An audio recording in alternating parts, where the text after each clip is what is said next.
sonne pour le tir culturel sur Télésport. Madame, mademoiselles, messieurs, bienvenue au rendez-vous des activistes de la culture. 4 consultants nous disent tout de leurs idoles ce soir. Qui sont ces consultants et quel nom se cache donc derrière ces idoles? Le débat du jour environ, le voici.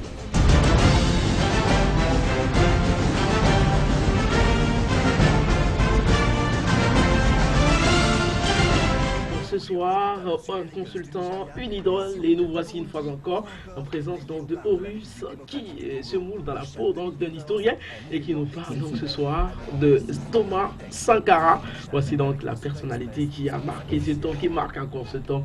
Allez, Horus, bonsoir. Bonjour, bonjour Jacinthe. Effectivement, j'ai voulu ce personnage de Thomas Sankara.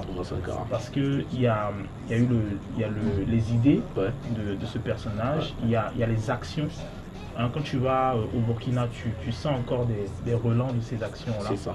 Il y a, comment dirais-je, le courage. Et puis il faut quand même dire qu'il y a la témérité du personnage, quand on sait le contexte dans lequel... On en reparle tout à l'heure. Et puis l'homme est aussi invité spécial de ce numéro et nous parle donc de Nas Escobar ou encore Nastinas pour certains. Et c'est bien sûr Dovendi, de Venom, de Mike Quendo Unit. Allez, comment tu vas? Je vais bien mon frère et toi? Ouais, ça va. 2014. C'est à nous. Nouvelle année, nouvelle perspective. Voilà. Comme disait Rose tout à l'heure, on est là pour parler de nos idoles, ceux qui m'ont marqué musicalement parlant. Ils sont très nombreux. Bon, voilà. Le choix a été difficile. Mais bon, non. Il fallait le faire dans aussi. Ce cas précis, le choix il était clair. Il était clair parce que s'il y en a un parmi mille, pour moi c'est Nas Escobar, par sa loyauté, avec sa famille, ses amis, son originalité, ses lyriques. Sa personnalité, son charisme, c'est l'un des meilleurs MC. Alors l'humour, on en parlait justement la semaine dernière et Gad Elmaleh retient notre attention à travers ce que va nous présenter le professeur Abaoui. Voilà. Moi aussi j'ai eu du mal à choisir. Je me dis que la personne, l'humoriste à qui je veux ressembler, je fais chaque jour l'effort de lui ressembler. C'est Gad Elmaleh. Et moi, j'aime bien son style, j'aime sa manière de faire son humour assez réfléchi et tout le reste. Voilà. J'espère qu'on va en parler. Et en fait, tout comme Dovendi de Venom, c'est Junior qui nous amène de l'autre côté du pays de l'Oncle Sam pour nous parler justement de Puff Daddy. De PDD, voilà quoi. Donc, par rapport à ta question, Puff, c'est, on va dire, dans le domaine de la promotion culturelle, ou du management, c'est quelqu'un qui pour moi est un exemple. Sinon, il a révolutionné plein de choses. Aujourd'hui, si on danse les tubes hip-hop, Puff, il y a quelque part, il est à la base, il y a plein de trucs. Le personnage, le charisme, l'homme d'affaires qu'il est, le personnage à multiples casquettes. On aura le temps d'en parler. Voilà, qui démarre. Qui démarre ou c'est moi qui dois démarrer? C'est le passionné d'histoire. Voilà, justement, où c'est moi. Non, j'allais demander où c'est moi qui démarre pour parler de Claudicia. Mais pourquoi pas? Ça va changer pour toi. Allez, c'est parti. Voilà, comme tu l'as dit, l'histoire va rattraper le passionné de l'histoire. Le passionné d'histoire, c'est bien sûr Horus. Alors, pourquoi vais-je commencer? Voilà, Sankara. Quel est le personnage selon toi? Alors, le personnage, moi je qualifierais de soucieux de son continent, soucieux d'un certain nombre de problèmes qui sont d'actualité et soucieux de trouver des solutions novatrices, des solutions honorables pour s'en sortir. Bon, déjà il faut situer le contexte. Le contexte c'est la guerre froide, le contexte c'est les réseaux Focar avec la Villa Charlotte.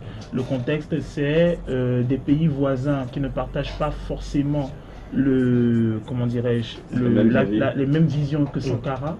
Et le contexte aussi c'est un monde qui sort du choc pétrolier. La plupart des puissances ont connu ce que c'est que la disette à cause du blocus pétrolier et comprennent qu'il faut s'assurer un certain nombre de dirigeants de son côté, il faut s'assurer un certain nombre de ressources. Et quand tu as ce personnage qui est Sankara, qui à un moment qui se lève et qui dit qui énonce des idées novatrices par rapport au travail, par rapport à la fierté, par rapport à la dette, par rapport à la manière de gérer son pays, par rapport à l'armée, et qui prend sur soi de mobiliser son peuple autour d'un certain nombre d'activités, d'un certain nombre de choses, c'est quelque chose de remarquable parce qu'il fait partie d'un certain nombre de dirigeants qui ont perdu la vie tôt. Il aurait pu faire comme la plupart des dirigeants, il est au poste, il est en poste. Hein. À un moment, il voit qu'effectivement, il y a un certain nombre de pressions qui sont autour de lui, surtout que c'est la période où on dit tu es capitaliste ou tu es communiste, il faut faire un choix. Il aurait pu s'installer. Hein, je vais donner un exemple, par exemple, quand on voit le cas du président Sassou Nguesso, c'est vrai que c'est vraiment très piquant de remarquer qu'à la base il est marxiste. Oui, ça peut changer. Voilà, il est marxiste en fait. Mais actuellement, il est dans la pleine ligne, c'est un néolibéral, je dirais pratiquement. Tu vois. À la base, il est marxiste. Quand tu vois un gars comme Sankara, effectivement, il épouse des idées socialistes. Mais malheureusement, à l'époque, tu as un cas à choisir, donc on te taxe de marxiste. Voilà. Un peu comme on l'a fait avec Lumumba, un peu comme on l'a fait avec Amilcar Cabral, tu vois. Alors que en réalité, c'est l'observation de ton continent. Comment est-ce qu'il va s'en sortir? Et il dit des choses qui sont vraies. On va se plaindre par exemple au Togo de n'avoir pas de route. Mais si on n'arrive pas à avoir nous-mêmes la ressource principale qui nous amène ces routes, c'est pas possible. Tu n'auras pas d'école avec de vitres si tu ne produis pas de vitres. Tu n'auras pas des voitures accessibles si tu ne produis pas de voitures. Tu n'auras pas de l'électroménager si vous ne produisez pas de l'électroménager. Et tant que vous serez condamné à faire ressources minières, agriculture de rente, c'est-à-dire des choses qui ne sont destinées qu'à l'exportation, où on n'a pas de transformation, où on n'a pas une vision basée sur l'épanouissement des populations, c'est pas possible. Voilà. Et ça, c'est quelque chose qu'il a essayé de soulever. Et malgré qu'il ait perdu la vie, cette idée novatrice-là reste. Son idéologie reste encore. Alors, on va passer au concret tout de suite, mais bien avant, intéressons-nous justement à un extrait de discours de Thomas Sankara, prononcé à Paris en 1984. Regardez. Tant pis si par moment le langage est un peu cassant. Mais c'est le langage de la vérité, et la vérité est révolutionnaire.